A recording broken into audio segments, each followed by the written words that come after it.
Hey guys, and welcome back to CFOP Cubing. Today we are going to be doing Q&A number 2. Thank you guys so much for 250 subscribers. The next Q&A is at 500, so make sure to subscribe if you have not already. You guys sent me 16 different questions, so let's get to all of them.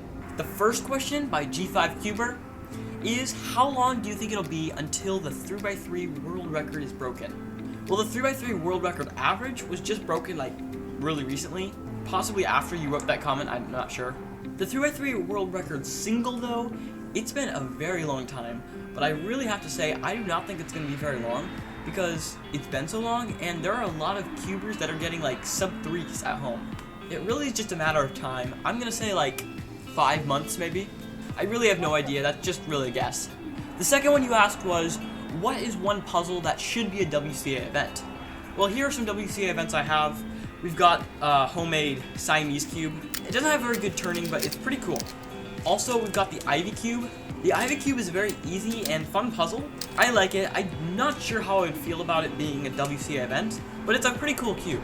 Finally, the mirror blocks is a really cool version of 3x3 that has to do with shapes instead of colors, and I really think that this should be a WCA event. We've got all different forms of 3x3, and one that we do not have is one that does not have colors. That will also be very useful for people with color blindness. Dealing with shapes is definitely harder because it's harder to tell the difference between shapes than it is colors, but I think it would be a very fun addition to the WCA.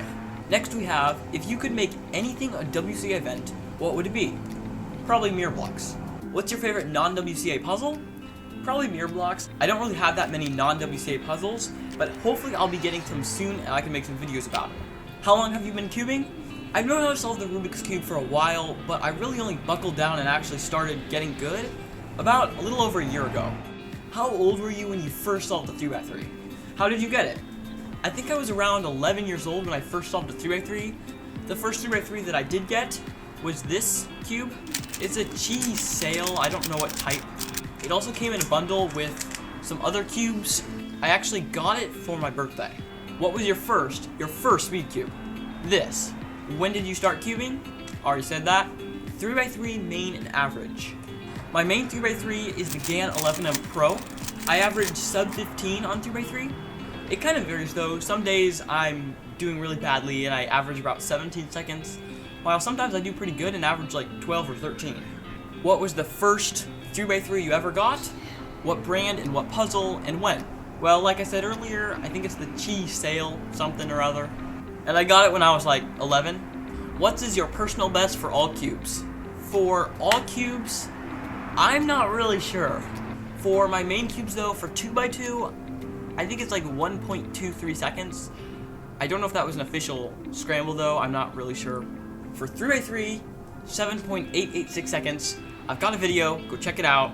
It's right up here in the description. For 4x4, it's like 46 seconds. 3x3 one-handed, it's 17 point something seconds. Favorite cube store.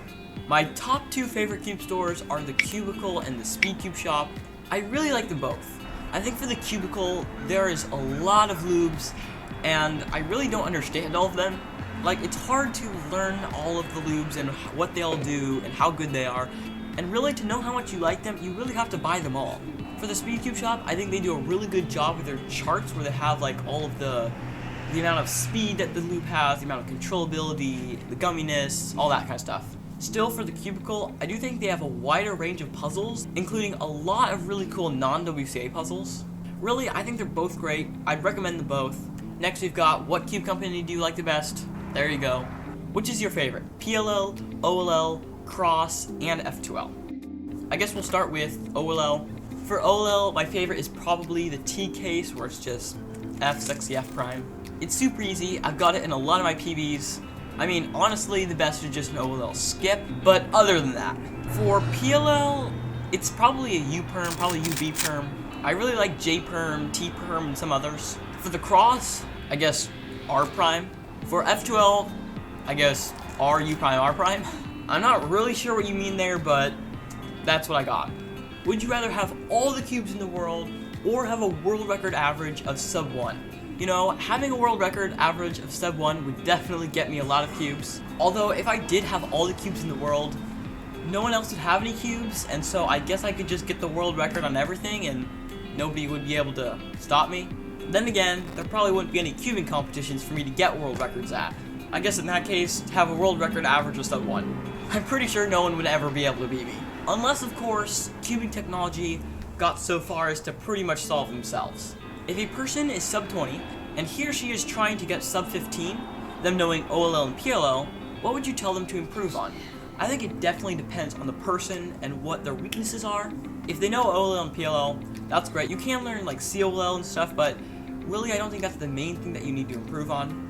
I definitely recommend improving your cross. I do have a cross video. It's going to be up here. It's going to be in the description. Also, you should definitely work on your F2L. I recommend learning look ahead. You don't need to get really good at it, but just kind of get used to it. It makes it a lot easier to learn it, and learning it is extremely helpful. Also, you really, before you do that, you need to know as many F2L cases as possible. I'm going to have more F2L cases in some future videos, so stay tuned for that. What are some ways to ease my way into CFOP? I'm trying to learn it, but it seems so difficult. If all you know is the beginner method, then CFOP can be kind of hard. I recommend just taking it one step at a time. For the beginner method, you start by making a daisy, and then you solve the cross. I recommend first learning just how to straightly go right into the cross. I have a video on that in the description. It's beginner cross. I also have a video on beginner F2L, which I definitely recommend you learn that as well, maybe after. Next, you can learn beginner OLL. I have a video on that, but I recommend learning 2-look OLL as fast as possible after learning that. But after learning beginner OLL or just 2-look OLL or anything, you really should learn PLL as fast as possible, because it really isn't going to be fun to do OLL when you don't know what to do next. Have you ever solved a cube with feet? I have. I'm very bad at it. I actually was practicing because I thought that was a WCA event. I guess it isn't. It got removed from the WCA without me knowing, somehow. I'm very bad at it. I'm glad it isn't a WCA event because I would definitely not succeed. Whispering galleries are rooms designed with elliptical ceilings. A person standing at one focus can whisper and be heard by the other person standing at the other focus because the sound waves that reach the ceiling are reflected to the other person. If a whispering gallery has a length of 120 feet and the foci are located 30 feet from the center, what is the height of the ceiling at the center? 60 feet. Obviously. If a ship has 26 sheep and 8 goats on board, how old is the ship's captain?